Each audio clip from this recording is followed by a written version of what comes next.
జలుబు గురించి ఓ సామెత ప్రాచుర్యంలో ఉంది.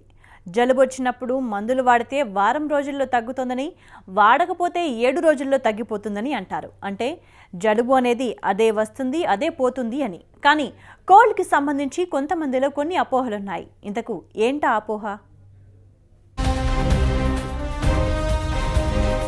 నిమ్మకాయతో జలుబు పెరుగుతుందా తగ్గుతుందా?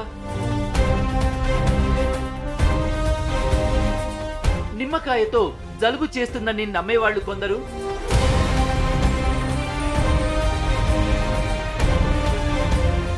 లేదు లేదు తగ్గుతుందని నమ్మేవాళ్లు ఇంకొందరు.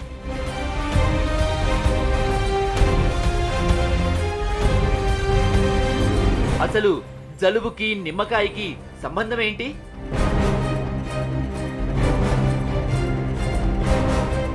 నిమ్మకాయ ఆరోగ్యానికి చాలా మంచిది. ఇందులో ఉండే సి విటమిన్ శరీరానికి రక్షణనిస్తుంది, లివర్ ఫంక్షన్ ని మెరుగుపరుస్తుంది. శరీరం కాంతివంతంగా తయారవ్వాలంటే నిమ్మకాయను మించిన ఔషధం లేదని అంటారు పెద్దలు. అసలు ప్రతిరోజు ఉదయాన్నే గోరువెచ్చని నీళ్లలో నిమ్మకాయ తేనె కలుపుకొని తాగితే డాక్టర్ దగ్గరకు వెళ్లాల్సిన అవసరమే లేదంటారు. హెల్త్ బెనిఫిట్స్ కాకుండా సౌందర్య పోషణలోనూ నిమ్మకాయకు ప్రత్యేక స్థానం ఉంది.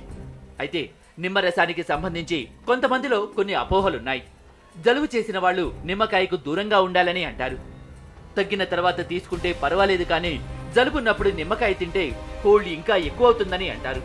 మరోవైపు అసలు నిమ్మరసం తాగితే చాలు జలుబు త్వరగా తగ్గిపోతుందని అంటారు ప్రకృతి వైద్యులు. మరి ఇందులో ఉన్న నిజమెంత? నిమ్మకాయ తీసుకుంటే జలుబు తగ్గుతుందా పెరుగుతుందా? అసలు జలుబుకి నిమ్మకాయకు సంబంధం ఏంటి? ఈ మధ్యకాలంలో తరచూ వింటూ ఉన్నాము, నిమ్మకాయ నీరు తాగటం వల్ల జలుబు తగ్గుతుందని, లేదా కొంతమంది జలుబు పెరుగుతుందని అని చెప్పేసి ఉంటుంది. యాక్చువల్లీ జలుబుకి చాలా కారణాలు ఉన్నాయి. మెయిన్గా అలర్జీ వల్ల కావచ్చు, ముక్కులో కండ పెరగటం వల్ల కావచ్చు, లేదా సైనసైటిస్ రిలేటెడ్ ప్రాబ్లం, లేదా వైరల్ రిలేటెడ్ ప్రాబ్లమ్స్, ఇట్లా సో మెనీ రీజన్స్ ఉన్నాయి జలుబు రావడానికి.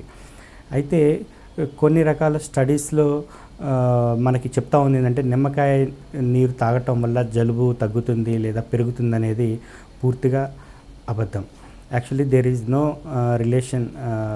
ఈ జలుబు మీద ఎలాంటి ప్రభావం, నిమ్మకాయ యొక్క ప్రభావం ఎలాంటిది లేదు అనేది శాస్త్రీయంగా ప్రూవ్ అయింది.